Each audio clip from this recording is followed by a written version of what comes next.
ജാലകവിരി വകഞ്ഞു മാറ്റി അമൃത ചൂരൽ കസേരയിലേക്ക് ഒന്നമർന്നിരുന്നു. ചുവരിലെ നാഴികമണിയിൽ ഇപ്പോൾ സമയം 4 മണി കഴിഞ്ഞിരിക്കുന്നു. സമയമായിരിക്കുന്നു. എന്നും പതിവ് പോലെ വൈകുന്നേരത്തേക്കുള്ള ചായയും പലഹാരങ്ങളും തയ്യാറാക്കി വെച്ചിട്ടുണ്ട്. ഇനിയുള്ള ഓരോ നിമിഷങ്ങളിൽ പകലിറങ്ങിപ്പോയവർ ഒന്നൊന്നായി തിരികെ വരുന്ന നേരമാണ്. ഇതുവരെയും അമൃത ആ വലിയ വീട്ടിൽ ഒറ്റയ്ക്കായിരുന്നു. ഒറ്റയ്ക്ക് എന്നങ്ങനെ തീർത്തു പറഞ്ഞാൽ ശരിയാവില്ല. അവൾക്ക് കൂട്ടായി ഒരു കുഞ്ഞു പോമറേനിയൻ നായക്കുട്ടി കൂടിയുണ്ട്. പിന്നെ തോട്ടത്തിലെ കുറേ ചെടികൾ, ഗോൾഡൻ ഫിഷുകൾ, പിന്നെ ഇഷ്ടപ്പെട്ട ഒരുപാട് മെലഡികൾ. കൂടൊഴിഞ്ഞ കിളിക്കൂട്ടിൽ അവശേഷിക്കുന്ന ഒരേ ഒരു സീതപക്ഷി.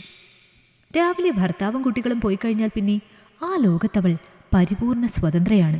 പുറത്തേക്കുള്ള പ്രധാന വാതിൽ അടച്ചു കഴിഞ്ഞാൽ പിന്നെയുള്ള അവളുടേതായ ലോകത്തിൽ വിരഹിക്കുമ്പോഴും അമൃത അവളുടെ ഏറ്റവും പ്രിയപ്പെട്ട ഇടമായ ആ ജാലകം മാത്രം എപ്പോഴും തുറന്നിട്ടിരുന്നു.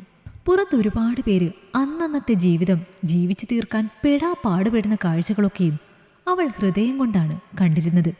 ദിവസവും കാണുന്ന ചില മുഖങ്ങളെ അന്ന് കണ്ടില്ലെങ്കിൽ അവൾ സ്വയം തന്നോട് തന്നെ ചോദിച്ചുകൊണ്ടിരിക്കും, എന്നാലും എന്തു പറ്റിയതാവും?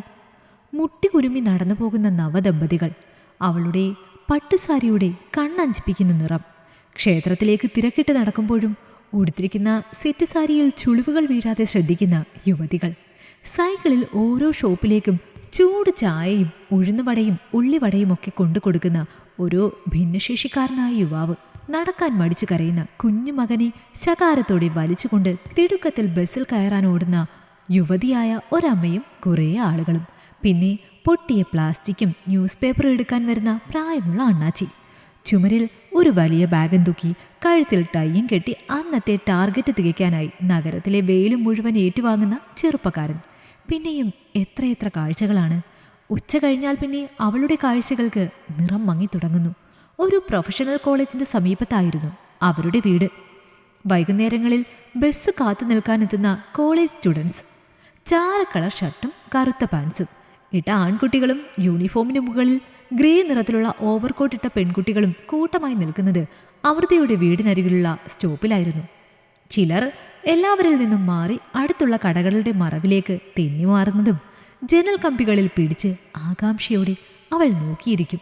അവരിൽ പലരും പരിചിത മുഖങ്ങളായി മാറിക്കഴിഞ്ഞിരുന്നു.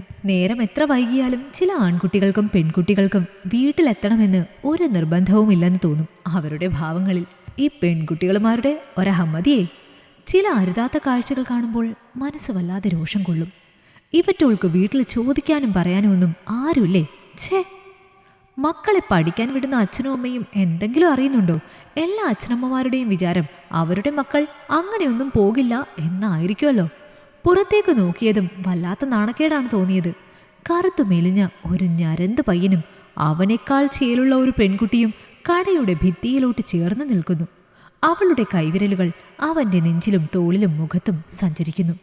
ഛേ! ഈ കുട്ടികൾക്ക് നാണവും മാനവും എന്നൊന്ന് ഇല്ലേ? ഒരു ന്യൂസ് പേപ്പർ എടുത്താലോ, TV ഓണാക്കിയാലോ എവിടെയും പീഡനം മാത്രമേ ഉള്ളൂ, കാണാനും കേൾക്കാനും. എന്നിട്ടും സ്വന്തം മാനം നോക്കാതെ വീട്ടുകാരെക്കുറിച്ച് ഓർക്കാതെ വില കെട്ട പ്രവൃത്തികൾ ചെയ്യാൻ ഇവർക്കിത്രയും ധൈര്യമോ? പോകുകയും വരികയും ചെയ്യുന്ന ബസ്സുകളൊന്നും ആരും ശ്രദ്ധിക്കുന്ന മട്ടേയില്ല. കയ്യിലൊരു മൊബൈൽ ഫോൺ ഉള്ളപ്പോൾ കള്ളങ്ങൾ പറയാൻ പെടാപ്പാട് വിടുകയും വേണ്ട. ഒരമ്മയുടെ വേവലാതി അവളെയും ബാധിച്ചു. ഇവിടെയും ഒരെണ്ണം വളർന്നു വരുന്നുണ്ട്. ഇപ്പോഴേ ഒരു കണ്ണുള്ളത് നല്ലതാ കേട്ടോ. അമ്മ ഒരു മുന്നറിയിപ്പ് പോലെ വിളിക്കുമ്പോഴൊക്കെ പറയാറുള്ളത് ഓർത്തു. വിവശതയോടെ ജാലകവിരി വലിച്ചിട്ടുകൊണ്ട് മുറിയിലേക്ക് നടന്നു. അല്ല, എത്ര കണ്ണിൽ എണ്ണ ഒഴിച്ചു നോക്കിയാലും പോകാനുള്ളത് പോകും. എങ്കിലും ഒന്ന് ശ്രദ്ധിക്കുന്നത് നല്ലതാ. നെഞ്ചിലേക്ക് തീ കോരിയിടുന്ന പോലെയാണ് പലപ്പോഴും അമ്മയുടെ വാക്കുകൾ അവളിലേക്ക് എരിഞ്ഞു കയറാറുള്ളത്. അവളുടെ മാതൃഹൃദയം ഒന്ന് പിടച്ചു. +2 പഠിക്കുന്ന മകൾ ഇതുവരെ കുഴപ്പമൊന്നും ഉണ്ടാക്കിയിട്ടില്ല. പക്ഷെ അമ്മ പറഞ്ഞതുപോലെ കാലം വല്ലാത്തതാണ്. നിരസിച്ചാൽ കത്തിക്കുന്ന പ്രണയമാണ്. അടുക്കി പിടിച്ചാൽ തട്ടിപ്പറിച്ചു കൊണ്ടോടുന്ന കാട്ടാള കൂട്ടങ്ങളാണ് ചുറ്റിനും. സമാധാനമില്ലാത്ത ജന്മങ്ങളാണ് ഇന്നത്തെ പെൺകുട്ടികളുടെ മാതാപിതാക്കൾ. വീണ്ടും പുറത്തേക്കൊന്ന് പാളി നോക്കി.